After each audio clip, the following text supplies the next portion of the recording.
Olá, companheiros e companheiras. O Desejo de Perdizes está entrevistando os pré-candidatos e pré-candidatas a vereador indicados pelo DZ. Eu sou Caio Pereira e hoje estou com o Jair Tato.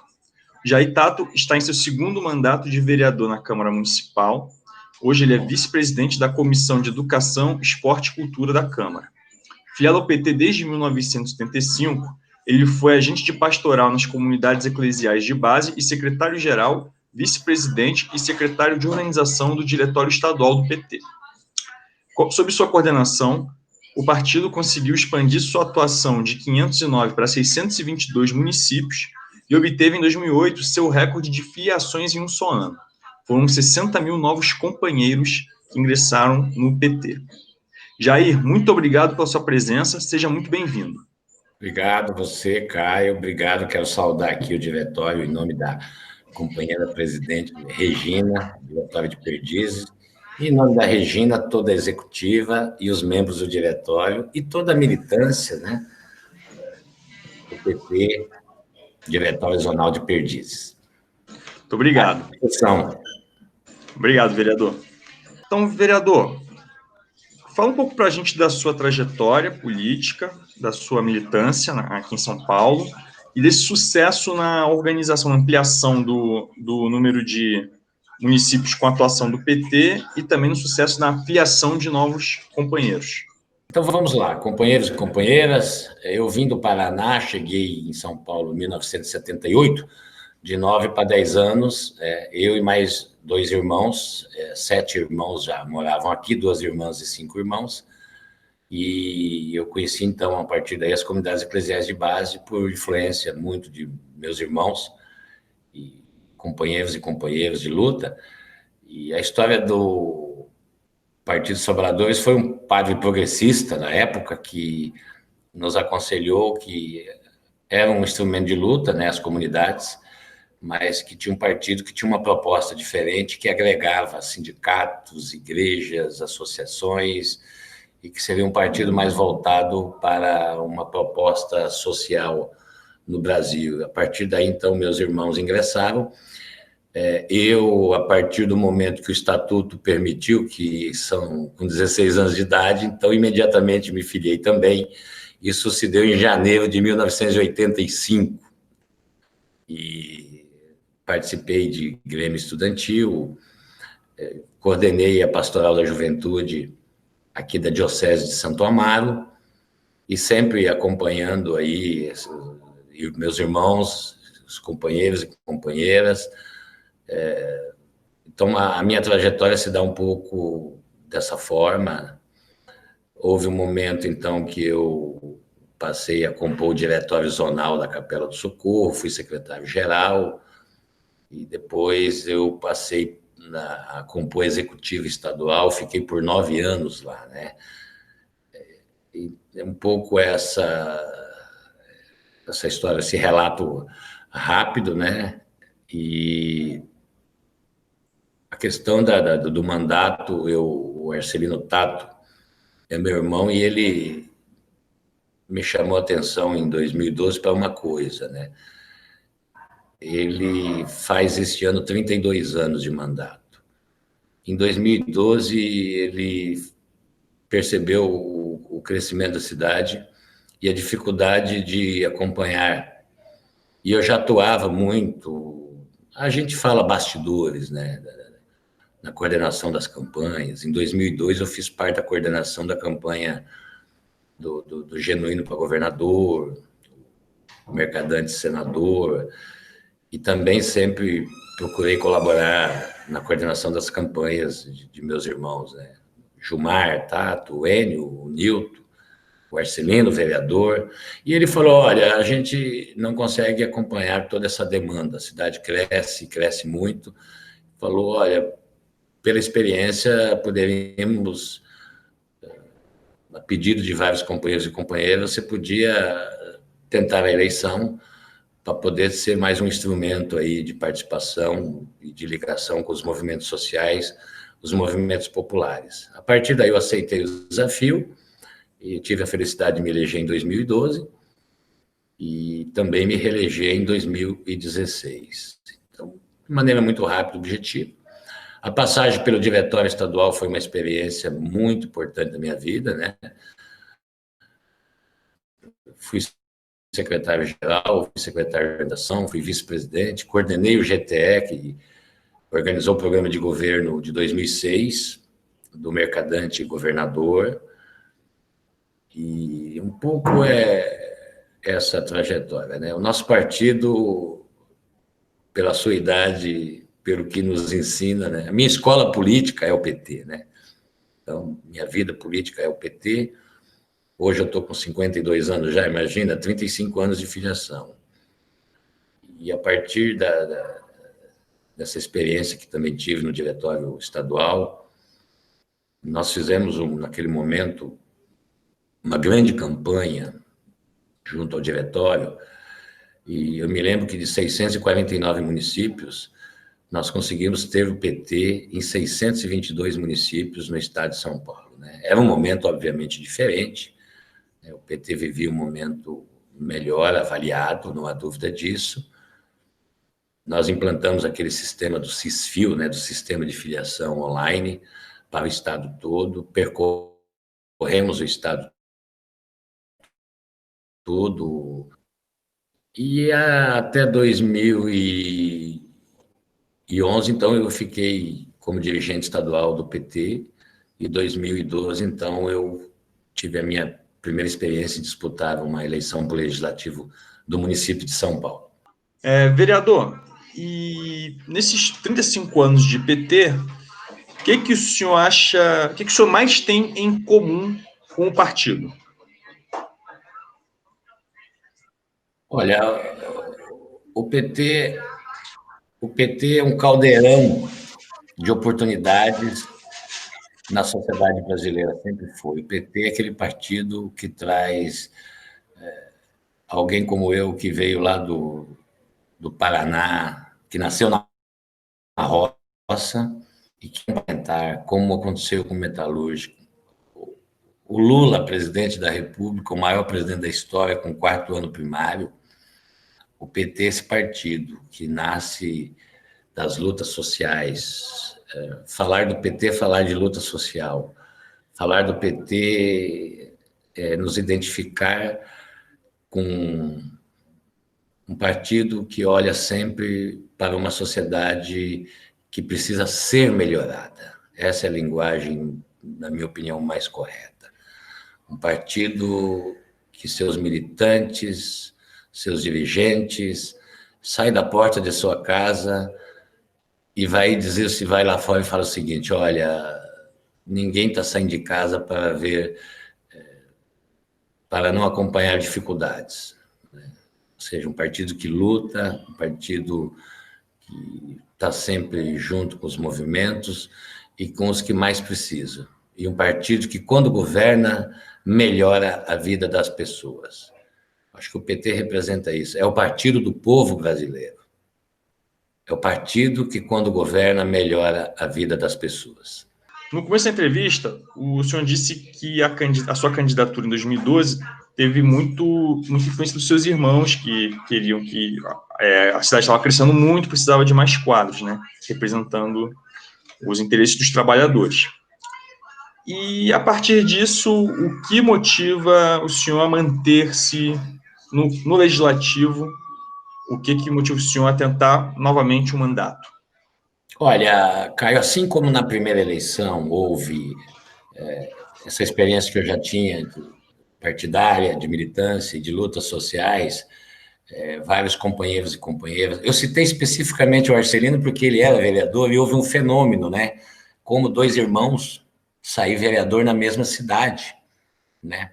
E não por um motivo de desentendimento, aliás, muito ao contrário, um motivo de muito entendimento, né? Dizem que é um fenômeno nacional. Então, a partir, eu cito ele, mas companheiros e companheiras aí de toda a cidade me solicitaram que eu disputasse, achava que eu tinha um perfil, que eu podia, dentro daquilo que foi meu histórico de militância. Uma vez eu tive até a oportunidade de disputar o diretório municipal do PT, foi feito um grande debate. Então, a partir dessas indicações também de companheiras e companheiras da cidade toda, que me motivou, sim, a disputar.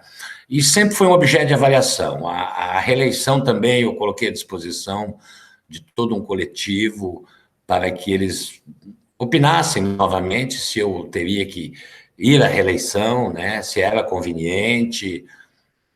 Sempre deixei à disposição do PT também essa coisa de disputar ou não a reeleição. E aí houve, sim, um entendimento que eu devia. Como fiz dessa vez de novo, olha, eu quero que seja objeto de avaliação de cada companheiro, de cada companheira, seja do mandato, seja dos movimentos, né? E concluíram também, houve uma conclusão que eu deveria, então, tentar mais uma vez, né? E cria-se uma relação com os movimentos, né? Eu considero o mandato parlamentar, o mandato popular, um instrumento extraordinário que diminui a distância, né? Porque o papel do legislativo, o que é do legislador? É legislar, ter a produção legislativa e fiscalizar o executivo. Eu compreendo que consegui, nesses quase 8 anos, exercer esse papel. Eu fiquei 6 anos na Comissão de Finanças e Orçamento, 2 anos eu presidi, né? E então agora 2 anos na Comissão de Educação, Esporte e Cultura, juntamente com o nosso grande companheiro Eduardo Suplicy, que muito me honra ser vereador junto com ele na cidade de São Paulo, que em 1988 ele se elegeu vereador junto com o Arcelino, meu irmão, e agora em 2016, então, por coincidência, voltou a estar com o Arcelino e eu tive essa honra de ter como colega de bancada e hoje, na Comissão de Educação junto comigo, companheiro Eduardo Matarazzo Suplicy. E, vereador, diante da sua experiência, o que o senhor destaca como um dos principais projetos legislativos em curso hoje, das principais discussões e leis em discussão na Câmara? O que o senhor destaca como de maior necessidade de atenção da população, tanto para esse ano quanto para ano que vem? Olha, eu vou falar ali uma produção extraordinária, né? Por exemplo, a nossa bancada do PT, 8 vereadores, a vereadora Juliana, a gente apresenta, nós temos inúmeros projetos de lei, né? Eu destaco renda básica de cidadania do Suplicy. Inclusive, agora ele propõe uma renda básica emergencial no período de pandemia. Então, eu considero que hoje, na pauta da casa, o que mais pode melhorar a vida das pessoas, assim eu gosto de falar, é a implementação do Renda Básica Cidadania, que é um compromisso do companheiro Gilmar Tato. Se ele, né, vamos aqui com muita luta, entendo que ele virá ser o nosso prefeito da cidade de São Paulo, e eu destaco isso. Agora, a Câmara Municipal de São Paulo é uma produção extraordinária, eu repito, né? Eu acho que nós temos ali, nós estamos atentos a muitos projetos que destrói programas construídos nas gestões petistas, né? Quando a gente fala de terceirização dos céus, que o projeto já vem sendo encaminhado, quando a gente verifica o PL 452/2020, que discute o retorno às aulas, que eu sou absolutamente contra, antes que haja uma vacina, e que nesse projeto vem a proposta de privatização de vagas, coisas que eles já tinham conseguido aprovar nas creches, agora eles trazem também para as EMEIs, né? Enfim, eu acho que eles aproveitam, este governo Dória Cova se aproveita do momento de pandemia para trazer para a Câmara Municipal aquilo que a gente chama de jabutis, né? Enfiar no meio de um projeto de retorno às aulas, mesmo eles colocando que não há uma data dentro do projeto, mas eles aproveitam para começar uma privatização na educação no município de São Paulo, algo que eles estão já fazendo de maneira acelerada na saúde aqui no município de São Paulo. Eu acho que, neste momento, a nossa tarefa é vigiar, debater e procurar convencer a sociedade de que esse governo que quer privatizar, que quer vender o Estado, que vende o nosso patrimônio e que não vê o SUS como uma referência mundial, né? Os avanços que tivemos na educação no município, é um governo que oferece para a iniciativa privada algo que foi um avanço durante anos. O Plano Municipal de Educação foi um avanço na cidade de São Paulo. Eu tive a oportunidade, na Comissão de Finanças, acompanhar.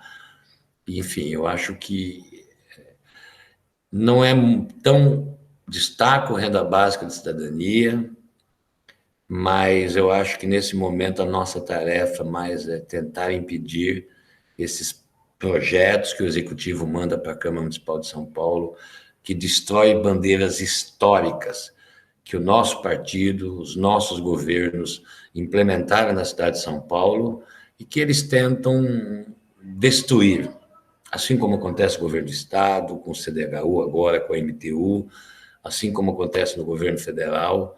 Então, são 3 projetos que existem na cidade, no Brasil: o dos fascistas, o do Estado mínimo e o nosso projeto, que é um projeto de participação popular, de garantia de direito às pessoas dessa cidade. Vereador, a partir de um requerimento seu, foi criado na Câmara o Comitê Emergencial da Crise no Ensino Público, que dialogou com os diversos segmentos da população sobre essa questão do retorno às aulas. O comitê produziu um relatório onde constatou que a volta às aulas hoje é humanamente impossível. Então, conta um pouco para a gente desse processo e o que foi identificado no relatório para que produzir essa constatação de que não tem como hoje voltar às aulas. A partir da pandemia, eu fiz um requerimento propondo um comitê de emergência. Quando a gente fala de educação, nós estamos falando com os pais de alunos, pais e mães, nós estamos falando de todos os segmentos de trabalhadores da sociedade, né? A gente está falando do porteiro, nós estamos falando da doméstica, da diarista, nós estamos falando do trabalhador da economia informal, que teve que parar, a diarista que perdeu a sua renda, a doméstica que reduziu o salário, enfim. Quando a gente fala de um universo de 1.070.000 alunos, nós estamos falando em torno de 870 mil famílias. E nós, então, verificamos que as coisas não estavam acontecendo. A questão da segurança alimentar, a merenda escolar, que é uma referência na cidade de São Paulo. Depois eles criaram um cartão de alimentação, que eles deram o nome de voucher, e que eles se basearam no Cadastro Único Nacional, ou seja, só quem recebeu Bolsa Família. Isso atingiu 1/3 apenas dos alunos. Eu lembro disso. Dificuldade de entrega desses cartões. Aí, o que nós fizemos? A partir desse comitê, nós começamos todas as terças-feiras nos reunir e convidamos todos os segmentos possíveis da área de educação. Então, eu cito aqui, eu destaco o SINCEP, o SINPEM, o CEDIM, a Profem, o CRECE, que é o Conselho de Representante dos Pais. Nós convidamos também representantes das escolas particulares e, a partir dali, estabelecemos uma pauta de ouvir os especialistas. Ouvimos especialistas da área da educação, ouvimos especialistas da área da medicina, né? Nós tivemos a oportunidade de ouvir o Gonçalo Vicina, que é uma referência nacional, né, na área de infectologia. Ouvimos os pais de alunos e criamos uma rede de opiniões na cidade de São Paulo, fóruns localizados, independente de ser os sindicatos ou não, de regiões que começavam a produzir documentos a partir do que eles ouviam dentro das escolas, os profissionais de educação. A questão da dificuldade da alimentação, de garantir a alimentação das crianças, né? A questão da dificuldade de garantir o ensino remoto, que é uma cartilha que eles elaboravam, material pedagógico, que não chegava até os alunos, e também a questão da sobrecarga que teve os profissionais de educação.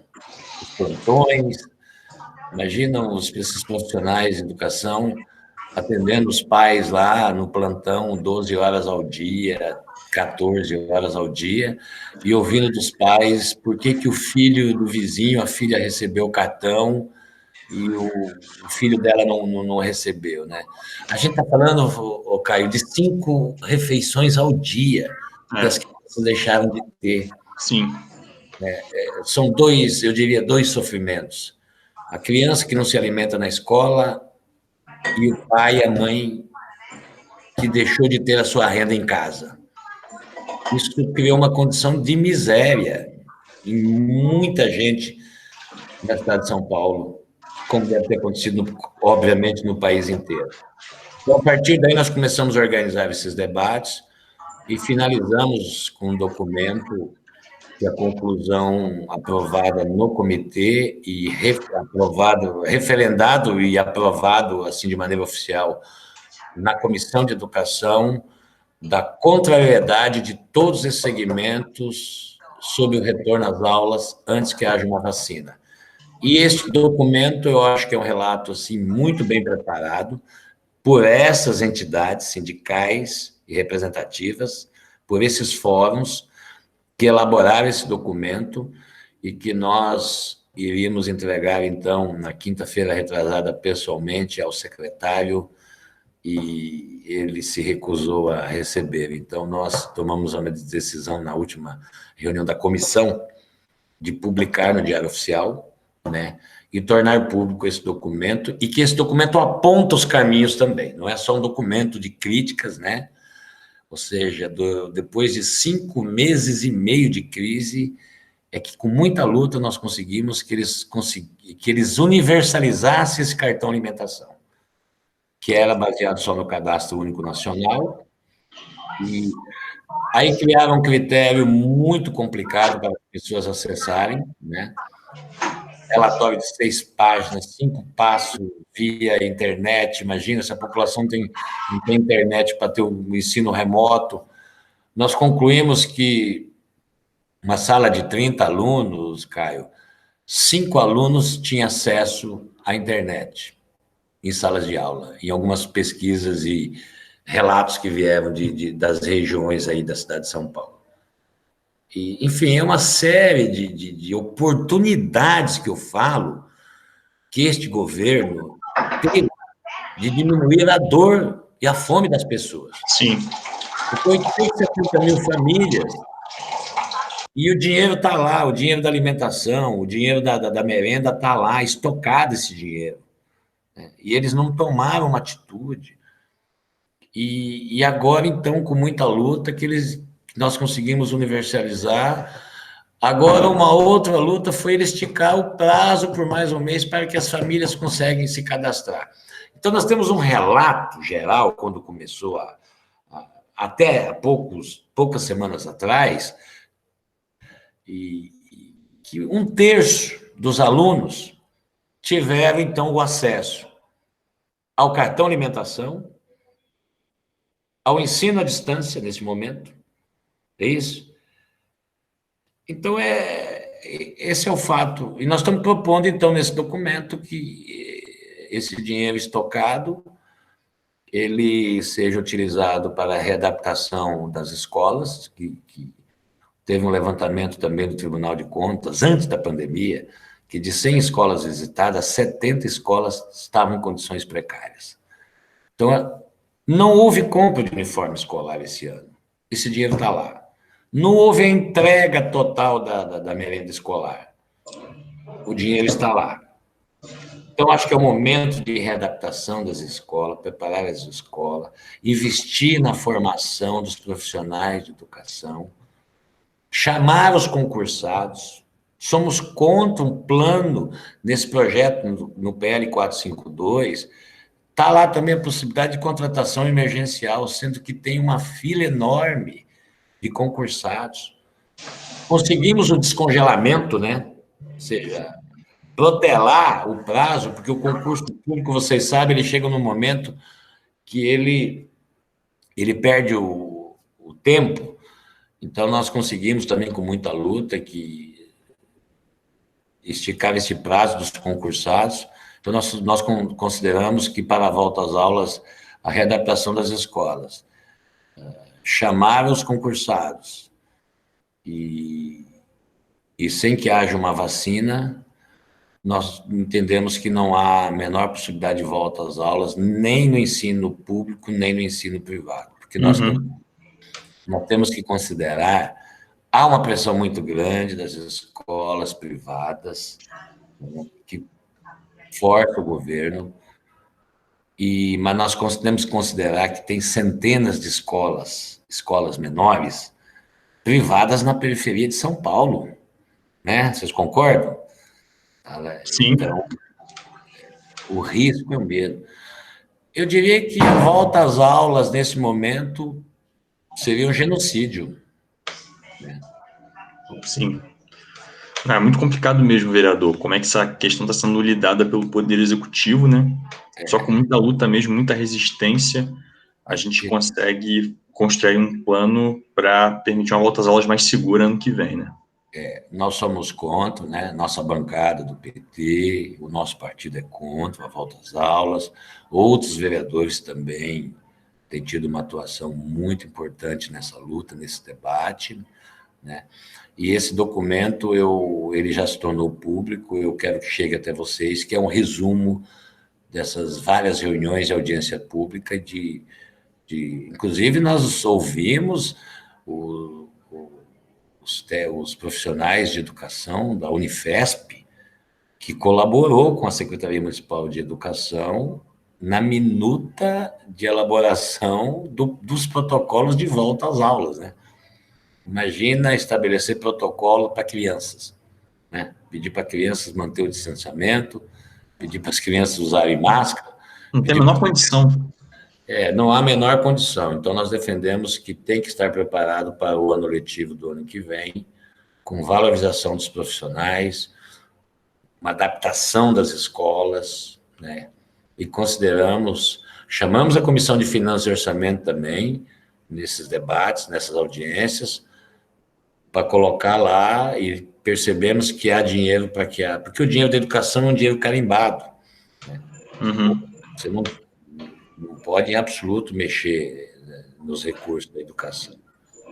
Então, acho que esse documento que a gente conseguiu elaborar a partir desse grande debate feito, ele é um resumo muito bem feito do que o Comitê Emergencial e o que a Comissão de Educação aprovou por maioria.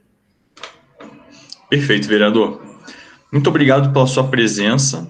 Boa sorte na sua pré-campanha e conte conosco do DZ Perdizes nesse processo. Agradeço vocês mais uma vez a todos e sempre à disposição. E agora só me pedir desculpa, né, pela canseira, né, Caio? Quantas vezes você me falou, mas essa loucura toda. Então, uma grande satisfação. Mandar um abraço para o Roberto aí, um amigo de longas datas aí que eu tô. Vamos à luta. Obrigado, vereador.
É isso. Vereador, muito obrigado, viu, pela sua participação. Vou colocar essa semana a entrevista no ar